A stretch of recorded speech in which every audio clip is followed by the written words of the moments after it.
सहर्ष स्वागत आहे। तर आज आपण पाहूया आजच्या ठळक बातम्या।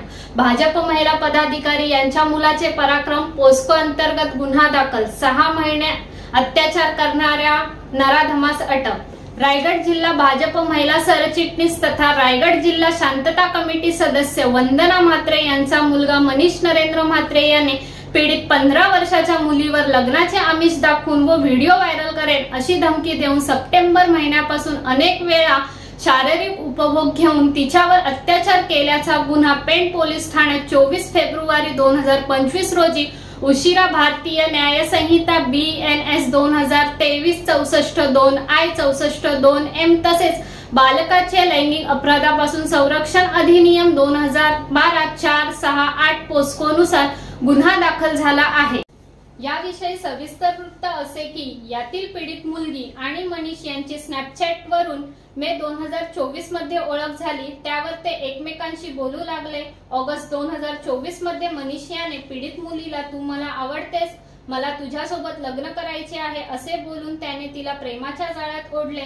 नंतर सायन्स विषयाच्या नोट्स घेण्यासंदर्भात ते साई मंदिर पेण येथे भेटले। तर सप्टेंबर महिन्यात मनीष याने आपल्या चिंचपाडा येथील श्री शिवाली गृहनिर्माण संस्था येथे घरी बोलावले आणि तिच्या इच्छेविरुद्ध तिच्यावर अत्याचार केला। त्यानंतर तिला तू कोणाला सांगितलेस तर तुझा व्हिडिओ व्हायरल करील अशी धमकी त्याने तिला दिली व अशा प्रकारे धमकी देण्याचा प्रकार तो वारंवार करू लागला व जबरदस्तीने तिच्यावर अत्याचार करू लागला। पीडित मुलीने व्हिडिओ व्हायरल होईल या भीतीने अत्याचार सहन केला। मात्र 23 फेब्रुवारी 2025 रोजी मनीष याने पीडित मुलीला धमकावून रात्री 11:30च्या सुमारास भेटण्यास बोलावले आणि तिला कालव्याच्या मागे कासमाळ येथे नेऊन तिच्या इच्छेविरुद्ध तिच्यावर अत्याचार करून शारीरिक संबंध प्रस्थापित केले।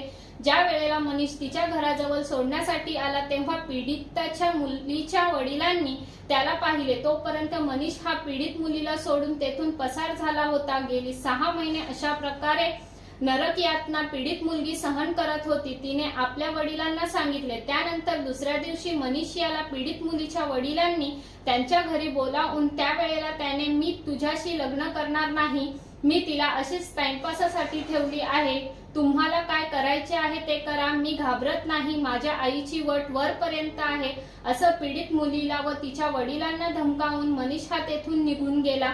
त्यानंतर पीडित मुलीच्या वडिलांनी पोलीस ठाणे गाठले। यातील अपराधी मनीष याची आई वंदना म्हात्रे हिने आपल्या राजकीय बळाचा उपयोग करण्याचा प्रयत्न केला, परंतु स्थानिक भाजपच्या नेत्यांना खरी कहाणी समजल्यानंतर त्यांनी सदरील प्रकरणातून काढता पाय घेतला आणि अपराध्याला शासन व्हायला पाहिजे अशी भूमिका घेतली।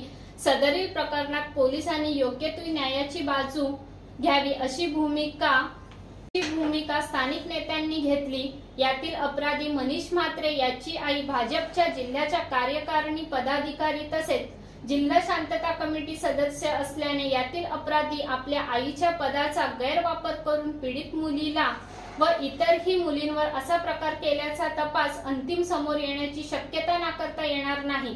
तरी जिल्हा शांतता कमिटीवरून आरोपीच्या आईला त्वरित बडतर्फ करावे अशी मागणी जोर धरू लागली आहे। कारण आपल्या पदाचा गैरवापर करून आपल्या मुलाला वाचवण्यासाठी जिल्हा शांतता कमिटी सदस्य वंदना म्हात्रे या प्रकरणात ढवळाढवळ करण्याची शक्यता नाकारता येणार नाही अशा चर्चा आता पेणच्या नाक्यानाक्यावर होऊ लागल्या। पोलिसांनी यातील आरोपी मनीष याला ताब्यात घेतले असून न्यायालयात हजर केले असता 28 फेब्रुवारी पर्यंत त्याला न्यायालयीन कोठडी ठोठावली आहे।